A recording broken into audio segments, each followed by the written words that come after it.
What are you thinking here? I can't imagine what's going through your head.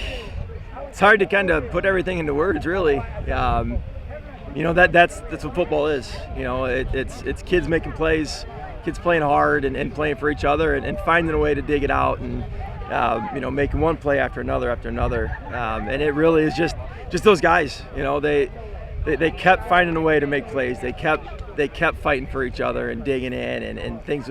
Some would go wrong and we dig back in, and they'd get a score and we dig back in, and we never gave up. And we kept telling them, eventually, guys, give yourself a shot at the end, and we're going to be there, and we did, and it turned out okay. We had so many kids make big plays tonight. We had 4 or 5 kids score touchdowns, and lots of defensive plays. I know 48 points is going to not look like defensive plays, but I think we took away their best weapon. He had one big play, number 12 did, and their quarterback's a stud, and he showed it tonight too. But I think we made them do something that they weren't comfortable with, and we just kept finding a way. And you took the ball right down the field on these guys. Was that important? Was that huge to have that happen right out of the gate? Yeah, it really was to be able to do that. We never said it out loud. I never said it out loud to them, but to be able to move the ball on them right away and prove that we could one, get a stop and then go right and score, and trust what we were doing and what we had practiced. And from that point, I think it was like, okay, our coaches said we can hang with these guys, and we proved it. Now we got to keep proving it.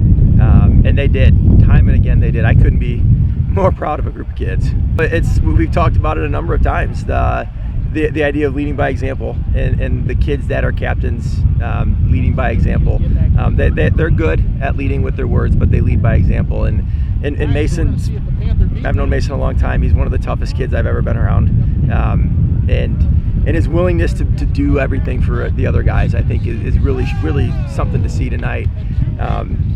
He's like, I'm not done, coach. I'm not coming out of the game. I'm going to play, and you can count on me, and these guys can count on me. And he did it solely for these other guys on the team, and that's what you want out of a captain, and it's awesome. Knowing that they score points, that they are a team that puts points on the board against pretty much everybody, and that they can score fast. We were up, I think it was 9 with very little time left, and bang, they get there, and then they're down 2. And all of a sudden it's like, okay, we got to dig. We did, and then they get the ball back. And it's like they just knowing they can score. It's nerve-wracking, but our guys, when it mattered, they dug in. And that the last play, the fourth down play, all night, that had been a good play for them, and they went back to the well, and our guys were there. It just comes down to one play sometimes. It doesn't feel like it, but this was tonight, and they just those interior D linemen, our DNs, Mason and Connor filling, and then just not letting him get any momentum going forward. It was a heck of a last play.